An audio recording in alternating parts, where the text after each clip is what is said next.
मैं सबसे पहले तो अनुराग शर्मा जी को बहुत बहुत शुभकामनाएं देता हूं कि बीड़ का नाम आपने देश में ही नहीं पूरे विदेश में रोशन किया है।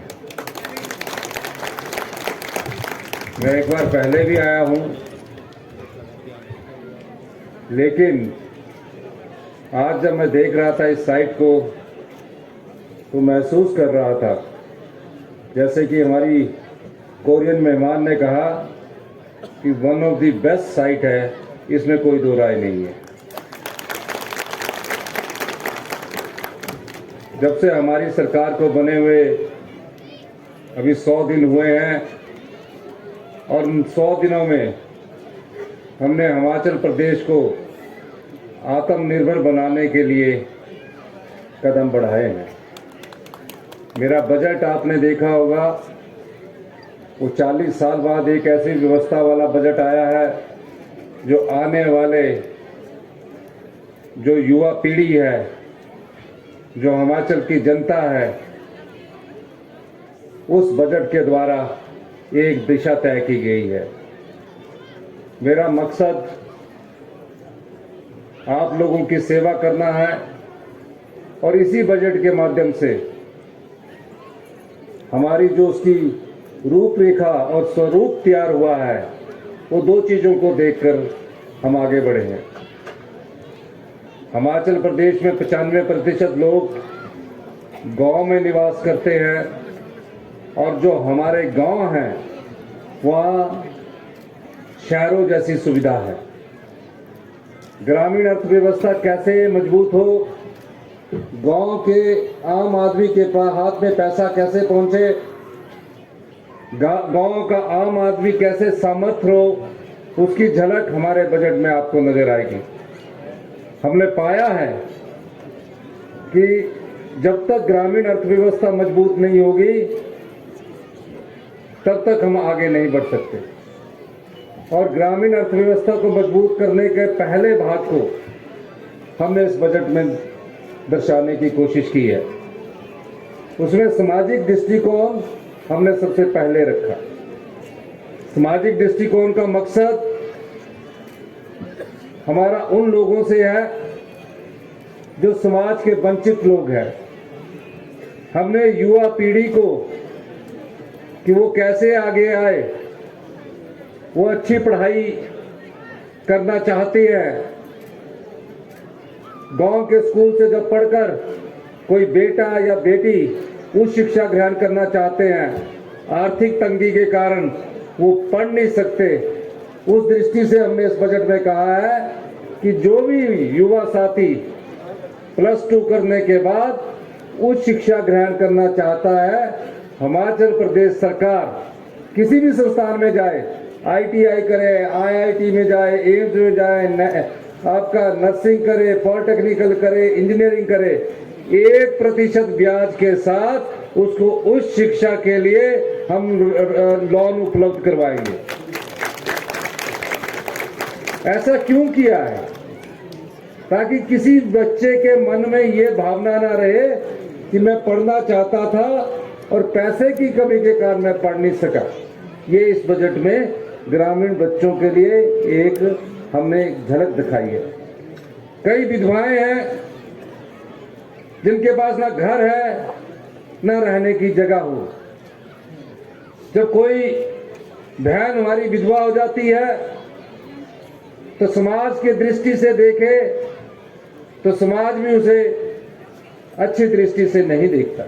हमने कहा पहले चरण में हम 7,000 जो विधवाएं हैं, हर एक विधानसभा क्षेत्र में तकरीबन 100 के करीब विधवाओं को घर बनाने के लिए हम पैसा उपलब्ध करवाएंगे और मुफ्त में पानी का कनेक्शन देंगे, इलेक्ट्रिसिटी का कनेक्शन देंगे।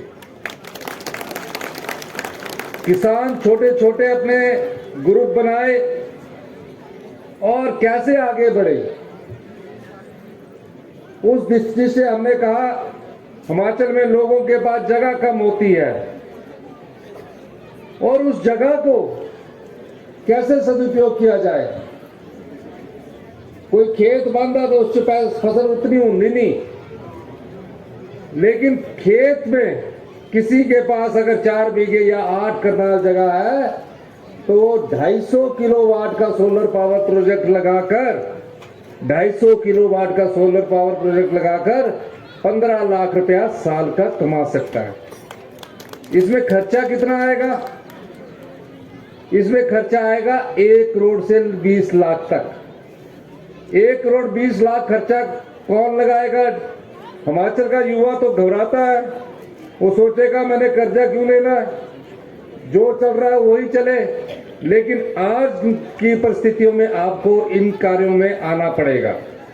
जब आप 1 करोड़ 20 लाख रुपया लेंगे, उसका 40%, यानी कि 40% का मतलब होगा 50 लाख रुपया सरकार आपको देगी। और जब आपको सरकार देगी तो जो लोन की सोवरन गारंटी है वो भी सरकार उपलब्ध करवाएगी। फायदा क्या होगा आपको? आपको फायदा यह होगा कि 4 साल में, जिस तरह एक टैक्सी वाला अपनी टैक्सी लेता है, लोन उठाकर 4 साल में टैक्सी में फ्री हो जाता है, तो वो उससे आप 4 साल में उस लोन को चुकाएंगे और 15 लाख रुपया 5वें साल आपके घर में हर महीने 1 लाख रुपया आएगा। उसमें से 30% सरकार ले लेगी, जो आपको सब्सिडी के तौर पर दिया हुआ है। ये योजना हम इस बजट के माध्यम से लाए हैं।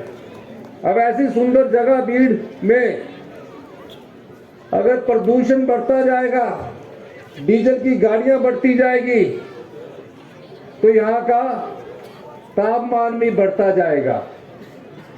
जहां गर्मी 32 डिग्री तक होनी चाहिए, वो प्रदूषण के कारण 3 डिग्री का डिफरेंस और आ जाएगा और बढ़ जाएगा।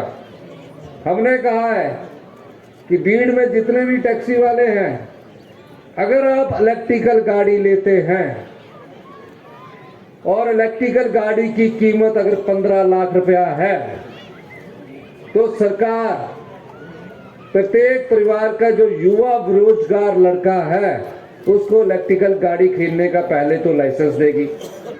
अगर वो 20 लाख की आती है तो 10 लाख रुपया उसकी जेब से जाएगा, 10 लाख साल सरकार उपलब्ध करवाएगी। अभी 20 लाख की गाड़ी हो 12 लाख की है आजकल डीजल की गाड़ियां भी, मैं तो ये मैक्सिमम लिमिट आपको बता रहा हूं। तो 12 लाख की जो गाड़ी खरीदेगा उसका 6 लाख कौन उपलब्ध करवाएगा? सरकार उपलब्ध करवाएगी। और जब सरकार उपलब्ध करवाएगी तो जो एक डीजल टैक्सी जो आज यहां चलाता है, वो अगर डीजल में 10,000 रुपया महीने का खर्च करता है, तो इलेक्ट्रिकल गाड़ी गए उतने ही पैसे में 1,000 रुपया खर्च आएगा चार्जिंग का। मैं शिमला में इलेक्ट्रिकल गाड़ी में चल रहा हूं, कोई कमी नहीं है उसमें, आराम से चलती है, 8 साल की वारंटी मिलती है, चढ़ाई में फट से चढ़ती है। इसलिए जो लोग टैक्सी लेकर आए हैं, टैक्सी ली है, वो इलेक्ट्रिकल व्हीकल में जाइए, घर में ही चार्जिंग हो जाएगी, कोई चार्जिंग की ज्यादा जरूरत नहीं है। और आपकी आय एक इलेक्ट्रिकल टैक्सी खरीदने से आपकी आय 50% से 100% तक बढ़ जाएगी। यानी कि एक महीने में अगर वो डीजल से 25,000 रुपये कमाता है, 10,000 रुपये का तेल खर्च करता है, तो सिर्फ 15,000 रुपये की आय होगी, उससे सीधे 50,000 रुपये की उसकी आय होगी। यही हम उनसे सरकारी गाड़ियों में भी लगाएंगे। सरकारी गाड़ियों में भी हम इलेक्ट्रिकल लाने जा रहे हैं और आउटसोर्स करने जा रहे हैं। उसकी नीति आने वाले कैबिनेट में हमारे आने वाली, और हम इस दृष्टि से आगे बढ़ रहे हैं। बस है, अगर कोई 1 करोड़ रुपए की इलेक्ट्रिकल बस खरीदता है तो हम उसको 50 लाख रुपया सब्सिडी देंगे। ट्रक है, अगर कोई 1 करोड़ रुपए का ट्रक खरीदता है, हम उसको 50 लाख रुपया सब्सिडी देंगे। ये और जो हमारी बच्चियां हैं जिन्होंने +2 में टॉप किया है, 20,000 स्कूटी जो कि 80,000 रुपए की आती है, उसमें सरकार 25,000 रुपए की सब्सिडी देगी। ये बजट में हमने प्रावधान किया है। क्यों किया है? क्यों किया है? जो हमारा वातावरण है, जो हमारी ग्रामीण अर्थव्यवस्था है, इसको बदलने की जरूरत है। 2-3 साल बाद आप पाएंगे कि हिमाचल में ये बदलाव हो रहा है। ये हम मिशन मोड पर काम कर रहे हैं। एक कदम पीछे हटने की जरूरत नहीं है। इसकी लाइसेंस नीति बन रही है। एक और हमने सामाजिक कार्य किया, जो इसका जितने भी हिमाचल प्रदेश के अनाथ बच्चे हैं, अनाथ आश्रम में रहते हैं, अपने ताए चाचे मामा जी के पास रहते हैं, बच्चे हैं, बेटियां हैं, उनको हमने कहा, पहले उनकी केयर की जाती थी 18 साल तक। हमने कहा कि बच्चा जब अनाथ आश्रम से या मम्मी जब चाचा ताए से बाहर निकलेगा तो जाएगा कहां? हमने उस उम्र को बढ़ाकर 27 साल कर दिया। और ये राय रखी सब लोगों ने कि कोई भी अनाथ बच्चा है उसको पढ़ाना, कोई भी धनवान व्यक्ति चाहता है कि मैं पढ़ा लूं, और उसकी दया दृष्टि पर हमेशा जीवन भर निर्भर रहता है कि मुझे इसने पढ़ाया, मैं इसके एहसान तले दबा हूं। हमने कहा ऐसी व्यवस्था से जो दया के सहारे पड़ा हुआ है वो कभी जीवन में स्वाभिमान से जी नहीं सकता, उसके मन में एक कुंठा रहेगी। हमने इस विधानसभा में मुख्यमंत्री सुख आश्रय कोष लाया और क्या किया? उसको अधिकार दे दिया, कानूनी अधिकार दे दिया। 18 साल के बाद कोई भी अनाथ बच्चा जिसकी माता नहीं है, जिसकी पिता नहीं है, सरकार उसका पूरा खर्चा उठाएगी। अगर वो इंजीनियरिंग कॉलेज में चला जाता है और इंजीनियरिंग कॉलेज की फीस 75,000 रुपया है साल की, सरकार 75,000 रुपया फीस उसकी देगी। हॉस्टल का खर्चा उसका 40,000 रुपया है, सरकार 40,000 रुपया उसके हॉस्टल का खर्चा देगी। अब हॉस्टल का खर्चा हो गया, अब उसका ये फीस का खर्चा हो गया। उसके बाद बेचारा वो जो अनाथ बच्चा, जिस तरह हम अपने बच्चे को पॉकेट मनी देती है, सरकार 4,000 रुपया महीना उसे पॉकेट मनी देगी। यही नहीं, उसके बाद हम अपने परिवार के बच्चों के साथ घूमने जाते हैं, अपने बच्चों को लेके जाते हैं हिंदुस्तान में, कभी गोवा जाएंगे, कभी राजस्थान जाएंगे, कभी केरल जाएंगे, कभी कहीं और जाएंगे। हमने कहा ये जो अनाथ बच्चे हैं इनको भी साल में एक बार घूमने का मौका 15 दिन के लिए सरकार देगी और बाय एयर घूमने का मौका देगी। और रहने के लिए ये ना हो कि सरकारी विभाग वाले होटल में ठहरा दे, यहाँ ठहरा दे। हमने कहा नहीं, आपको इन बच्चों को अगर ठहराना होगा, जिस तरह हम अपने बच्चों को अच्छे होटल 3 स्टार में ठहराते हैं, उस प्रकार की सुविधा हमने इन अनाथ बच्चों को, जो 6,000 के करीब पाए गए हैं, हमने अधिकार के रूप में दे दी है। यानी कि आने वाले समय में वो बच्चे, अगर सरकार उनको ये अधिकार नहीं देती है तो कोर्ट में सरकार को घसीट सकते हैं। ये मानवीय दृष्टिकोण, हमने सामाजिक दृष्टिकोण अपने बजट में इसलिए दर्शाया है कि आने वाले समय में हमें ग्रामीण अर्थव्यवस्था, मानवीय दृष्टिकोण, सामाजिक दृष्टिकोण और भविष्य की चुनौतियों से लड़ने के लिए ग्रीन हाइड्रोजन की दिशा में आगे बढ़ रहे हैं। ग्रीन राज्य कैसे हो? जब ये राज्य ग्रीन हो जाएगा, यहाँ आज अगर 2 करोड़ टूरिस्ट आते हैं, 10 करोड़ टूरिस्ट हिमाचल प्रदेश में आएगा, पर उसके लिए हमें कड़े फैसले करने की जरूरत है। हमारी आर्थिक स्थिति ठीक नहीं है, हम आर्थिक बदहाली के दौर से गुजर रहे हैं। मेरी सरकार को तो बने हुए भी 100 दिन हुए हैं। 75,000 करोड़ रुपए का कर्जा हिमाचल सरकार पर चढ़ा है और 11,000 करोड़ रुपया हमने सरकारी कर्मचारी, सरकारी अधिकारियों का डीए और पेंशन के लिए देना है। लेकिन इसका ये मतलब नहीं है कि हम इससे दब जाएंगे, हम इससे घबरा जाएंगे। हमने कहा है कि हम आगे भी बढ़ेंगे और पूरे हिमाचल प्रदेश के, जो यहाँ सभागार में बैठा एक आदमी है, जो भी मेरी बात सुन रहा है, उस पर एक व्यक्ति पर कितना कर्जा चढ़ा मैं ये बताना चाहता हूँ। एक व्यक्ति पर, जो मेरी आवाज जहां तक जा रही है सुन रहा है, हिमाचल प्रदेश के एक व्यक्ति पर 92,840 रुपए का कर्जा आज दिन तक चढ़ चुका है। मतलब आसो कर्जदार है। ये मत सोचे कि सरकार पर चढ़ा, हमारे पर तो है नहीं। लेकिन आप इस स्थिति को देखिए कि ये भविष्य की चुनौतियां हैं, हमें इससे भी पार पाना है। इस वर्ष बजट में पहली बार हमने रेवेन्यू जनरेशन कैसे हो, पिछले 40 वर्षों में पहली बार सोचा गया। और मैं दावे के साथ कह सकता हूं, अगर हमने सही फैसले किए तो हम 4 साल में अर्थव्यवस्था को पटड़ी पर लाएंगे और अगले 10 साल में हिमाचल प्रदेश हिंदुस्तान का सबसे अमीर राज्य और समृद्धशाली राज्य होगा। पर ये सब चीजें कैसे होगी? आप लोगों का साथ चाहिए। अभी हमने 2,31,000 महिलाओं को 1,500 रुपए पेंशन देने का वादा किया है। हमने अपने घोषणा पत्र में कहा था कि हम महिलाओं को 1,500 रुपया देंगे। ये पहला चरण है। 4 साल में हम सभी महिलाओं को जो उसकी पात्र होगी, हम तकरीबन 10 से 12 लाख महिलाओं को आने वाले 4 साल में 1,500 रुपया मासिक पेंशन देंगे। ये कैसे सामर्थ होगा? जब हम व्यवस्था को ठीक करेंगे। इसीलिए मैं बार बार कहता हूं कि हम सत्ता सुख के लिए नहीं आए हैं, व्यवस्था परिवर्तन करने के लिए आए हैं।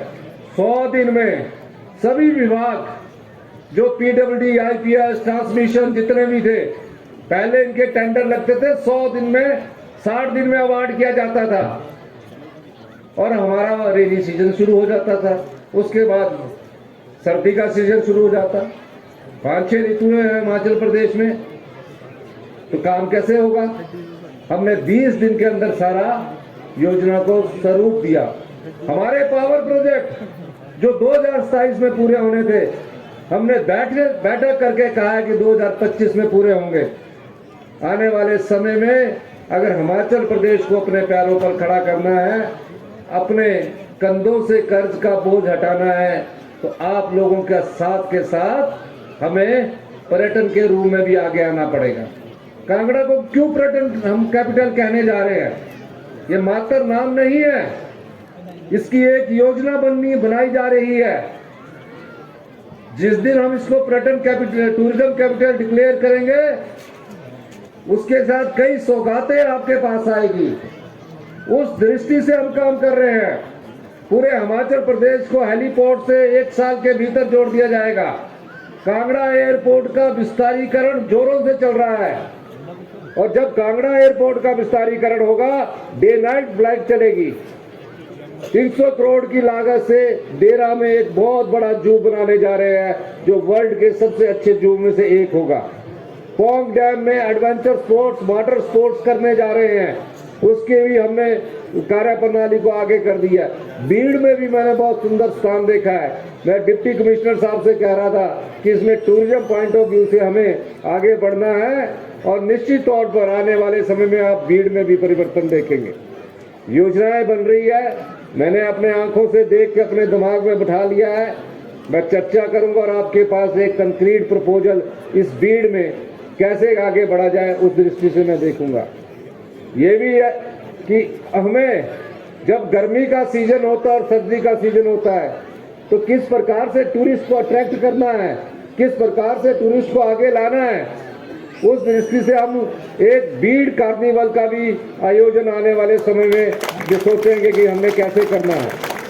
बीड़ कार्निवल में पैराग्लाइडिंग भी हो और भी स्पोर्ट्स हो, उस दृष्टि से आगे बढ़ेंगे। दूसरा, इसमें जो जगह है जो आपने कहा है, उसको हमारी सरकार एक्वायर करेगी, प्राइवेट जगह को भी एक्वायर करेगी, ताकि पैराग्लाइडिंग की जो और एक्टिविटीज है वो ज़्यादा से ज़्यादा यहाँ हो सके। फिर हमारे विधायक किशोरी लाल जी जो सीपीएस है, हमारी पोजीशन ऐसी नहीं है कि हम अभी कोई घोषणाएं कर दें। मैं घोषणा करने से पहले ये चाहता हूं कि हम उसमें पूरी तरह से उसको समझकर और उसका कार्य प्रणाली को स्वरूप देकर आगे बढ़ा जाए। लेकिन एक घोषणा इन्होंने मुझे बार बार कही है कि भीड़ में पुलिस चौकी की जगह पुलिस थाना दे दिया जाए। तो मैं पुलिस थाना देने में कोई ज़्यादा हमारे को खर्चा लगता नहीं है, तो बीड़ में पुलिस थाने देने के लिए मैं घोषणा करता हूं कि इस चौकी का अपग्रेड कर दिया जाएगा। दूसरा ITI की बात हमारे किशोरी लाल जी ने कही है और एक हॉस्पिटल की बात कही है। मेडिकल में हमारे रिफॉर्म्स चल रहे हैं। आपने बजट में देखा होगा कि एक विधानसभा क्षेत्र में एक आदर्श हॉस्पिटल बनाने की हमने बात की है। मैं माननीय किशोरी लाल जी से चर्चा करूंगा, क्योंकि ये एक हॉस्पिटल ही हम एक विधानसभा क्षेत्र में बनाना चाहते हैं। बाकी आपका जो बड़ा हॉस्पिटल है, जो टांडा है, इसको बहुत ज़्यादा अपग्रेड कर रहे हैं हम। अभी इसमें हम इसी 6 महीने के अंदर रोबोटिक सर्जरी हम शुरू कर देंगे। लेटेस्ट वर्ल्ड क्लास टेक्नोलॉजी के लिए हमने मेडिकल कंसल्टेंट अपॉइंट कर लिया है। अभी इसमें रिफॉर्म्स है। जल्दी हम जो आपके हॉस्पिटल है उसकी रूपरेखा तैयार करके अधिकारी आकर करेंगे और क्या दिया जा सकता है जो आपको एक समय फर्स्ट एड के रूम में सब कुछ मिल जाए। उस दृष्टि से इस हॉस्पिटल की चर्चा करने के बाद अगले बजट तक आपको इसमें पैसा उपलब्ध करवा दिया जाएगा। और जो ITI की बात है, आप जगह ढूंढिए। ITI की बात कही है और पॉलिटेक्निकल की बात है। अगर आप जगह ढूंढेंगे तो हम नए कोर्सेज के साथ शुरू करना चाहते हैं। नए कोर्सेज में data science, artificial intelligence, machine learning, ये सब चीजें आ रही है जिससे आपको नौकरी मिलेगी। और हम पालमपुर और इस क्षेत्र को IT हब के रूप में भी विकसित करने के बारे में विचार कर रहे हैं। कहाँ तक सफल होते हैं वो आने वाले भविष्य के गर्भ में छिपा हुआ है। लेकिन पॉलिटेक्निकल और ITI के लिए जगह होगी, वो इस सेशन में तो नहीं कर सकते, लेकिन अगले सेशन में जरूर इसमें आपके लिए पैसे का उपलब्ध करवा दिया जाएगा और अगले सेशन से उसको शुरू कर दिया जाएगा। जो बसेस की बात की है वो तो मैं आपको उपलब्ध करवा दूंगा, वो बोलने की जरूरत ही नहीं है। 4-5 जो चीजें आपने रखी है उस दृष्टि से हम आगे बढ़ेंगे। लेकिन पहले ये ना हो कि मैंने अपग्रेड कर दिया और डॉक्टर ही ना हो, टेक्नोलॉजी ना हो।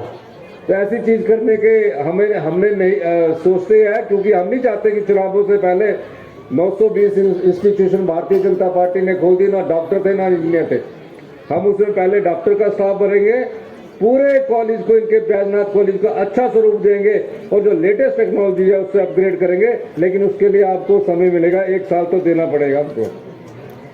इन्हीं शब्दों के साथ टूरिज्म की दृष्टि से हम कैसे आगे बढ़े, भीड़ में भी हम टूरिज्म की दृष्टि से अवलोकन करके आगे बढ़ेंगे। आपने मेरी बात और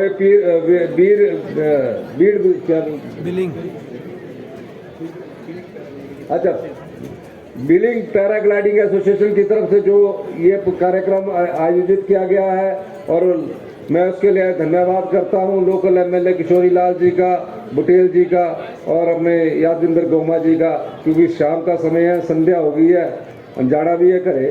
सभी लोगों को बहुत बहुत धन्यवाद।